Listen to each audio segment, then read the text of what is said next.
नमो तस्स भगवतो अरहतो सम्मा संबुद्धस्स। उन अरहत सम्यक संबुद्ध भगवान तथागत बुद्ध को मेरा नमस्कार है।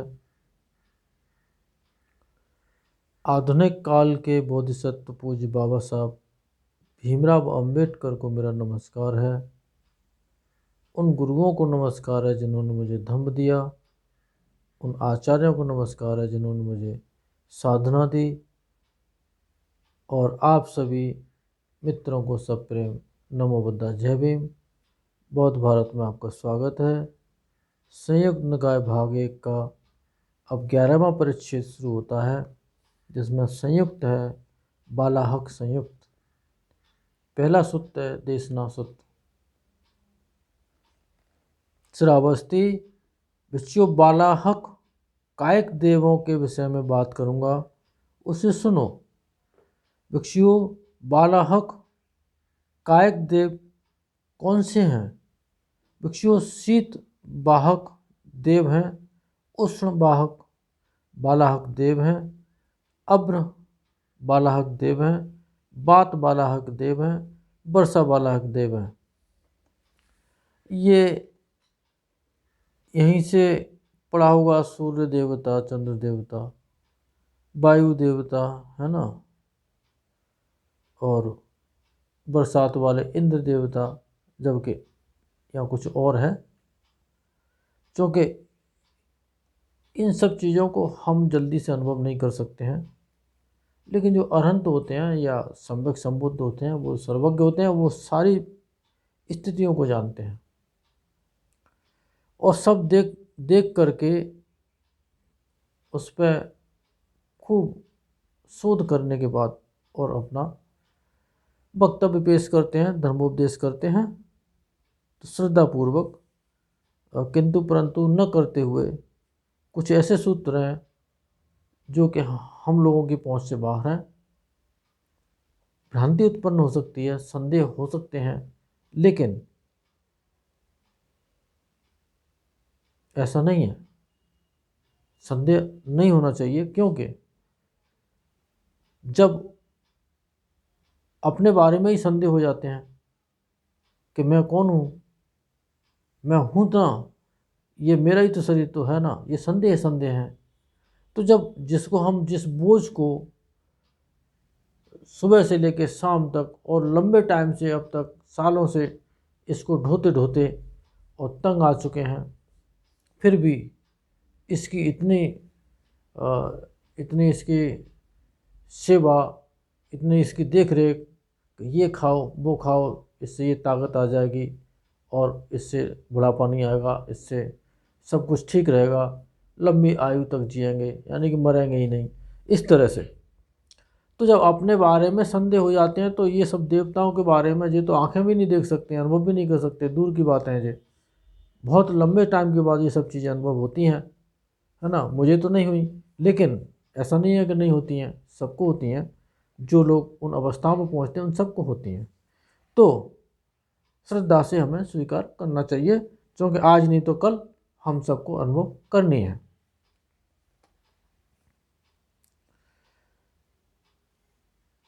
सुचरित सूत्र। भिक्षु, कोई शरीर, वचन और मन से सदाचार करता है, वह कहीं सुन लेता है कि उसके मन में ऐसा होता है, मरने के बाद वह बालाहक कायिक देवताओं को बीच में उत्पन्न होता है। भिक्षु, यही प्रत्यय है, यही हेतु है, यही उसका कारण है कि वो इस तरह से देवताओं में उत्पन्न हो जाता है। पठम दान उपकार सूत्र। वह अन्न पान वस्त्र का दान करता है, वह मरने के बाद शीत बालाहक देवताओं के बीच उत्पन्न होता है।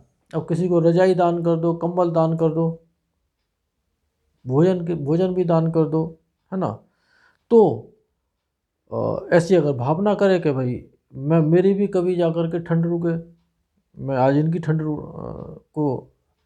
का इंतजाम कर रहा हूँ, तो मुझे भी ठंड न लगे, ऐसा मेरे साथ हो, तो वो शीत वाहक देवताओं के बीच उत्पन्न हो जाते हैं। दानोपकार सूत्र। उष्ण बालाहक देवताओं के बीच उत्पन्न होता है। अब्र बालाहक देवताओं के बीच उत्पन्न होता है। बात बालाहक देवताओं के बीच उत्पन्न होता है। वर्षा बालाहक देवताओं के बीच उत्पन्न होता है। उसी तरह का दान करते हैं तो उसी तरह से होता है। तो शीत सूत्र। श्रावस्ती, एक और बैठ वह भिक्षु भगवान से बोला, भंते क्या हेतु प्रत्यय है कि कभी शीत होता है।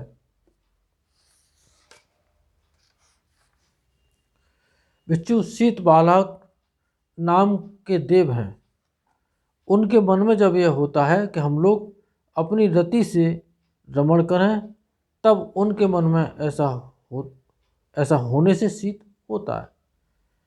अपनी रति से रमण करें यानी कि वो देवताओं की अपनी इच्छा होती है कि आज हम इस तरह से रमण करेंगे, तब उनके इस तरह से रमण करने से और ये शीत होता है। वो कभी भी हो जाता है। गर्मियों में भी ठंड लग जाती है, बरसातों में भी लग जाती है, सर्दियों में लगती है सो लगती ही है। इसी तरह से गर्मी, कभी कभी सर्दियों में भी गर्मी लग जाती है, बरसातों में भी गर्मी लग जाती है। ये अब मौसम बदलते हैं प्राकृतिक तौर पर, लेकिन ये घटनाएं कभी भी घटती हैं, ऐसा आपने अनुभव किया होगा। उष्ण सूत्र। भिक्षु उष्ण बालाक देवता, उष्ण बालाक नाम के देवता हैं। वो गर्मी फैला देते हैं। उसी तरह से वो रमण करते हैं तो वो गर्मी फैल जाती है। अब सूत्र। भिक्षु अभ्र बालाक देव नाम के देव हैं। बात, भिक्षु बात बालाक नाम के देव हैं, जो वायु देवता जिनको कहते हैं। वत्स सूत्र। भिक्षु वर्षा बालाक नाम के देवता हैं, जो बरसात करते हैं। बालाक संयुक्त समाप्त होता है। 12वां परिच्छेद शुरू होता है। वत्स गोत्र संयुक्त है इसमें। अज्ञान सूत्र है, पहला सूत्र है इसमें। अज्ञान से नाना प्रकार की मिथ्या दृष्टियों की उत्पत्ति। अगर होश नहीं है तो हम क्या कर बैठते हैं कि जिससे हमें झूठी धारणाओं की हमारे चित्त के अंदर उत्पत्ति हो जाती है। उसके बारे में भगवान ने क्या कहा है, आइए सुनते हैं। श्रावस्ती, तब वत्स गोत्र परिव्राजक जब भगवान थे वहाँ आया और कुशल क्षेम पूछकर एक ओर बैठ गया। एक ओर बैठ वत्स गोत्र परिव्राजक भगवान से बोला, गौतम क्या हेतु प्रत्यय है कि संसार में इतनी अनेक प्रकार की मिथ्या दृष्टि उत्पन्न होती हैं। लोक शाश्वत है या लोक अशाश्वत है, लोक शांत है या लोक अनंत है, जो जीव है वह शरीर है या जीव दूसरा है शरीर दूसरा है, मरने के बाद तथागत होता है या मरने के बाद तथागत नहीं होता है, मरने के बाद तथागत होता है भी और नहीं भी होता है, मरने के बाद तथागत न होता है और न नहीं होता है। बस रूप के अज्ञान से, रूप समुदाय के अज्ञान से, रूप निरोध के अज्ञान से, रूप निरोध गामिनी प्रतिपदा के अज्ञान से संसार में इतनी अनेक प्रकार की मिथ्या दृष्टि उत्पन्न होती हैं। लोक शाश्वत है या जो बता दिया गया है वो, इस तरह की मिथ्या दृष्टियाँ उत्पन्न हो जाती हैं।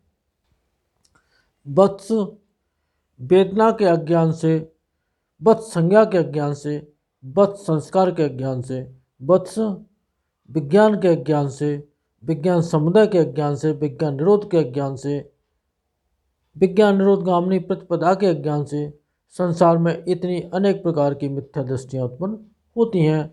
लोक शाश्वत है या अशाश्वत है, या लोक शांत है या अनंत है, जो जीव है वही शरीर है या जीव दूसरा शरीर दूसरा है, मरने के बाद तथागत होता है या मरने के बाद तथागत नहीं होता है, मरने के बाद तथागत होता भी है और नहीं भी होता है, मरने के बाद तथागत न होता है और न नहीं होता है। इस तरह की भ्रांतियाँ उत्पन्न हो जाती हैं।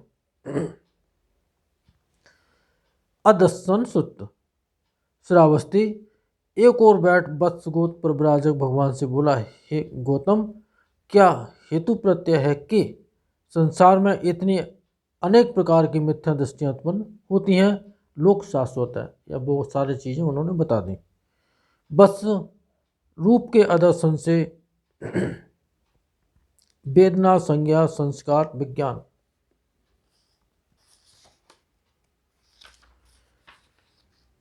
इनके बारे में जब जानकारी नहीं होती है तो मिथ्या दृष्टि उत्पन्न होती है। अनभिसमय सूत्र।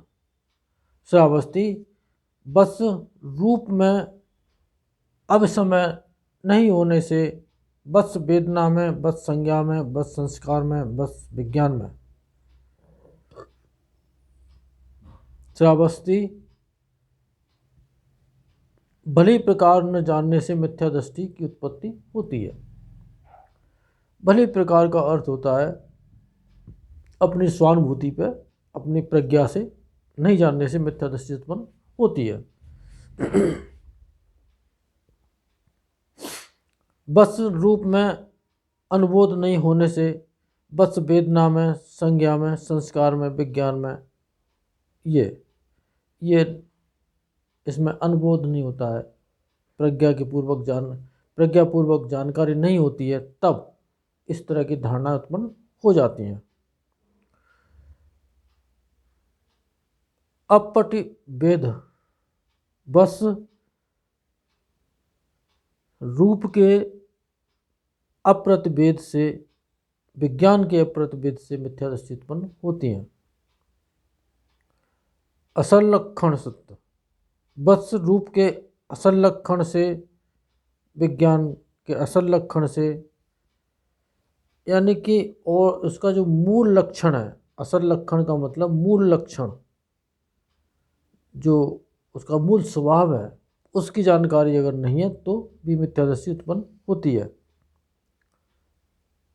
अनुपलक्षण, बस रूप के अनुपलक्षण से, विज्ञान के अनुपलक्षण से, यानी कि उसका जो स्वभाव है उसकी प्रतिकूल हमने उसके विपरीत ध्यान कर लिया या विपरीत उसको समझ लिया तो मिथ्या दृष्टि उत्पन्न हो जाती है।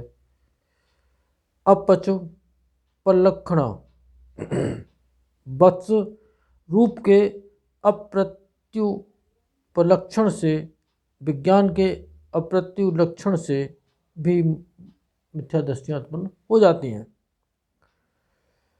असंपेक्षण, बस रूप के असंपेक्षण से, विज्ञान के असंपेक्षण से भी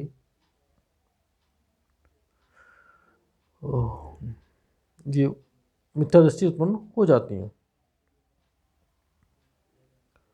अपच्युपेक्षण सूत्र, बस रूप के अप्रत्युपेक्षण से, विज्ञान के अप्रत्युपेक्षण से भी मिथ्या दृष्टि उत्पन्न होती है। अपचक कम्म। श्रावस्ती, तब वत्सगोत्र प्रव्राजक न भगवान थे वहाँ आया और कुशल क्षेम पूछ कर एक और बैठ गया। एक और बैठ वत्सगोत्र प्रव्राजक भगवान से बोला, हे गौतम, क्या हेतु प्रत्यय है कि संसार में इतनी अनेक प्रकार की मिथ्या दृष्टि उत्पन्न होती हैं, लोक शाश्वत है। बस रूप के अप्रत्यक्ष कर्म से, रूप समुदय के अप्रत्यक्ष कर्म से, रूप निरोध के अप्रत्यक्ष कर्म से, रूप निरोध गामिनी प्रतिपदा के अप्रत्यक्ष कर्म से अनेक प्रकार की मिथ्या दृष्टियाँ उत्पन्न होती हैं।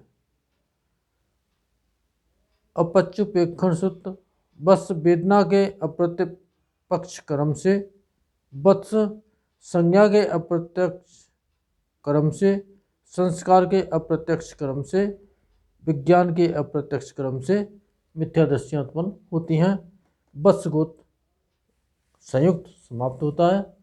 इन सत्य वचनों से आप सबका मंगल हो, भला हो, कल्याण हो, संसार के सारे प्राणी सुखी हों। साधु साधु साधु।